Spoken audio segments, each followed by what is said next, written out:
बोलताना राज्याचे महसूल मंत्री चंद्रशेखर बावनकुळे म्हणाले, पोलीस भरती संदर्भात मुला-मुलींनी काही मागण्या केल्या आहेत. ते निवेदन मी डीजी यांना पाठवलंय आणि मुख्यमंत्र्यांशी याबाबत मी चर्चा करणार आहे. त्याचबरोबर वडेट्टीवारांनी जमीन प्रकरणी कोट्यावधीची फसवणूक झाल्याचे सांगितल्यास बावनकुळे म्हणाले, वडेट्टीवार जर मला या संदर्भात कुठल्या प्रकरणी ते बोलतायत याची तक्रार दिली असती तर मी त्या गोष्टीची चौकशी केली असती. पण हे लोक निव्वळ मीडिया समोर बोलतात.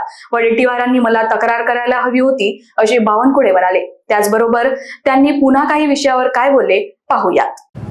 फिनिक्स अकॅडमीमध्ये मुलं मुली होमगार्ड पोलीस या भरतीमध्ये भाग घेतात. फिनिक्स एज्युकेशन सोसायटी त्यांना पोलीस आणि चांगले इन्स्पेक्टर देतं. ज्या मुली त्या ठिकाणी ग्राउंडवर जातात त्यांना त्यांनी मागण्या केलेल्या आहेत. ग्राउंडवर खेळताना काय काय त्यांना फॅसिलिटी असल्या पाहिजे. तर त्याचं निवेदन मी आता डीजी पोलिसांना पाठवलं आहे. माननीय मुख्यमंत्री महोदयाशी मी चर्चा करणार आहे आणि यांचं निवेदन जे आहे त्या निवेदनावर योग्य कारवाई पोलिसांनी करावी, म्हणजे मुख्यालय डीजीनी करावी अशी त्या ठिकाणी मागणी त्यांची आहे. त्यावर मी कारवाई करणार आहे.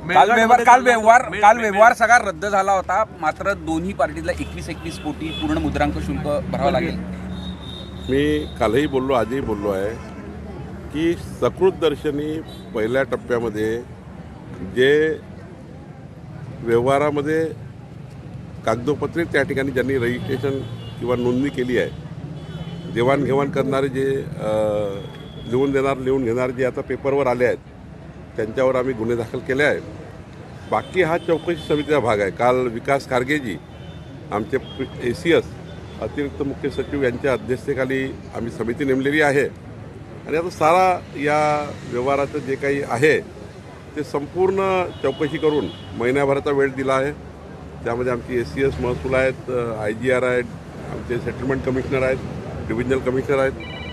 मला वाटतं ही एक मजबूत समिती आम्ही नेमलेली आहे. या समितीचा जो रिपोर्ट येईल त्यावर पुढची कारवाई होईल.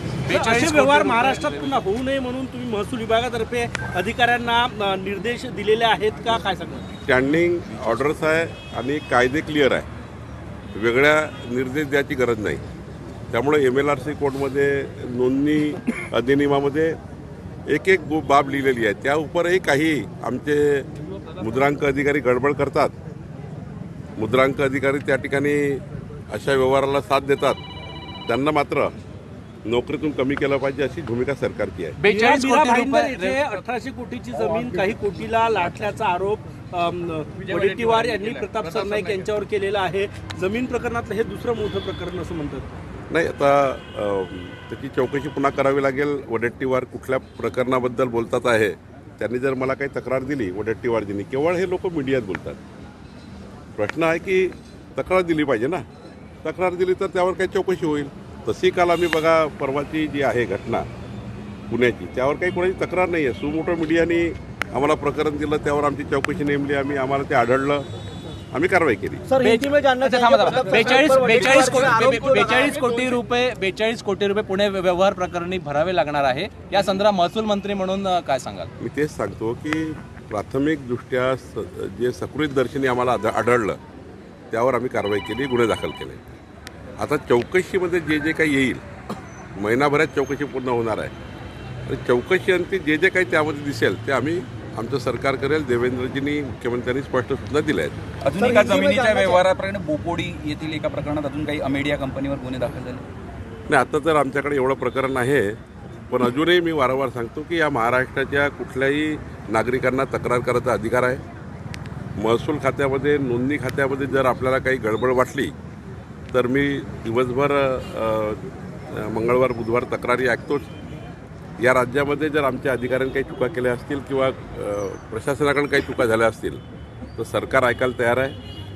वडेट्टीवारला माझी विनंती आहे की त्यांनी मला पत्र दिलं, त्याची चौकशी करू. सर, प्रचार जो आहे तो प्रचार वेगानं सुरू झालेला आहे. आज तुमच्या 3 सभा आहे, मुख्यमंत्री कार्यकर्ता मेळावा घेत आहे, परंतु युती होणार का स्थानिक स्तरावर की स्वतंत्र लढण्याचे निर्देश दिलेले आहेत? नाही, असा कुठलाही स्वतंत्र लढा सांगितला नाही आहे. महायुतीत लढा सांगितला आहे. ज्या ठिकाणी शक्य आहे त्या ठिकाणी महायुती होणार आहे. कालच माझी आशिष जयस्वालशी बोलणं झालं नागपूर जिल्ह्याबद्दल. आणि जिथे होणार नाही तिथे मैत्रीपूर्ण लढू आणि मैत्रीपूर्ण लढताना कुठलेही मनभेद होणार नाही. आज कुठे कुठे सभा आहे सर? आज कुठे कुठे आज मी मेळघाट, चिखलदरा, अचलपूर आणि अंजनगाव सुरजी या भागामध्ये दौरा करणार आहे आणि या दौऱ्यामध्ये दोनही शेतकऱ्याला आम्ही जे जवळपास 550 कोटी रुपये दिले आहेत त्याचं वाटप चालू आहे की नाही हे तपासणार आहे आणि आमच्या काही बैठकी आहे कार्यकर्त्याच्या. नगर परिषद आणि नगरपालिका निवडणुकीचं हे सगळं पडगम वाजू लागलं. सिंधुदुर्गात एक वेगळं चित्र दिसतं. राणेंच्या विरुद्ध म्हणजे ठाकरे आणि शिंदे एकत्र दिसतात. नाही, आता त्या ठिकाणी वेगळ्या लढती आहे. त्या स्थानिक लढतीवर आपल्याला आज भाष्य करता येणार नाही, पण महायुतीमध्येच त्या ठिकाणी जावं असं आम्ही सूचना दिलेल्या आहेत.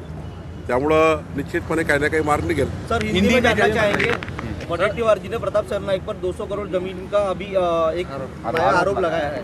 अगर वडेट्टीवार जी ने मुझे कुछ कंप्लेंट दी तो कुछ कार्रवाई कर सकते हैं या फिर चौकसी कर सकते हैं.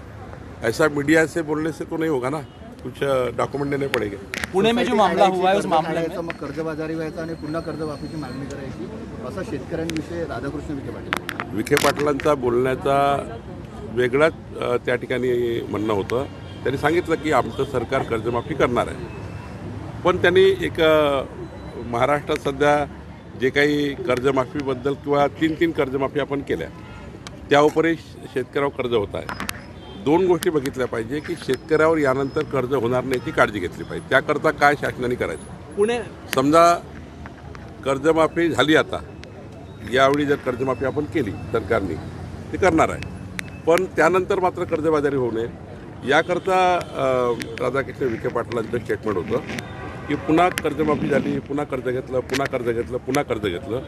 त्यापेक्षा सर्वांच्याच मनात हे आता सरकार यावर आलं आहे की अनंतर शेतकरी कर्जबाजारी होऊ नये याकरता उपाययोजना करायच्या आहेत, त्या करणार आहोत. आणि यावेळी मात्र जी समिती आम्हाला रिपोर्ट देणार आहे, धनदांडग्या किंवा ज्याचे इन्कम टॅक्स पेअर शेतकरी आहेत त्यांना सोडून ज्या शेतकऱ्याला खरी गरज कर्जाची आहे, कर्जमाफीची आहे, त्यांच्या बाजूनी सरकार उभं राहणार आहे. सर एक प्रश्न आहे की निधी जो आहे नुकसान भरपाईचा तो यायला सुरुवात झालेली आहे. दुसरा प्रश्न की जी समिती नेमली त्यांनी काम सुरू केलं का? 9,500 कोटी रुपये निधी खाली गेला आहे. या 8-10 दिवसामध्ये 1,000 कोटी रुपये प्रत्येक 3 दिवसांनी चालले आहे. संपूर्ण निधी खाली जाईल. शेवटी एवढ्या मोठा शेतकऱ्याचं नुकसान झालं आहे महाराष्ट्रामध्ये. एकावेळी सर्व शेतकऱ्यांना जात नाही, पण जे काही ऑनलाईन सिस्टीम आहे त्या माध्यमातून संपूर्ण शेतकऱ्यांना नुकसान भरपाई जाणार आहे. कुठलाही शेतकरी शिल्लक राहणार नाही याची काळजी सरकारने घेतली आहे. प्रत्येक कॅबिनेटमध्ये माननीय मुख्यमंत्री पहिल्या विषयामध्ये, मंत्रिमंडळाच्या पहिल्या विषयामध्ये हाच विषय असतो की किती शेतकऱ्यांना पैसा पोहोचला, किती राहिला, हा विषय आमचा असतो. माननीय मुख्यमंत्री आढावा घेतात आणि प्रत्येक कॅबिनेटला हे सांगितलेलं आहे कि शेतकऱ्याचा पूर्ण निधी जावा. हिंदी में बताइए सर, पुणे में जो मामला हुआ है उस मामले में 42 करोड़ रुपए भरने का आदेश दिया है, क्या बताएंगे? मैंने आपको कल भी कहा, आज भी कह रहा हूँ कि जो वहाँ हमें प्राइमरी दिखा है, प्राथमिक दिखा हुआ है कि व्यवहार करने वाले कौन हैं, उनके ऊपर गुना दाखिल हमने किया. उसके बाद जिनका साइन है व्यवहार में उनके ऊपर गुना दाखिल किया. अब बाकी की चौकसी का पार्ट है, इंक्वायरी का पार्ट है. हमारे ACS रेवेन्यू उसकी अध्यक्षता में settlement commissioner, IGR, divisional commissioner, हमारे एक डिप्टी सेक्रेटरी, 5 लोगों का हमने कमेटी बनाई है जो हाई लेवल कमेटी है. वो हाई लेवल कमेटी 1 महीना में हमारा रिपोर्ट देगी. उसके बाद सारे लोग जो लोग इसमें आए हैं, जो लोगों ने व्यवहार किया है और इसके पीछे कौन कौन है उसका भी इंक्वायरी हम करेंगे.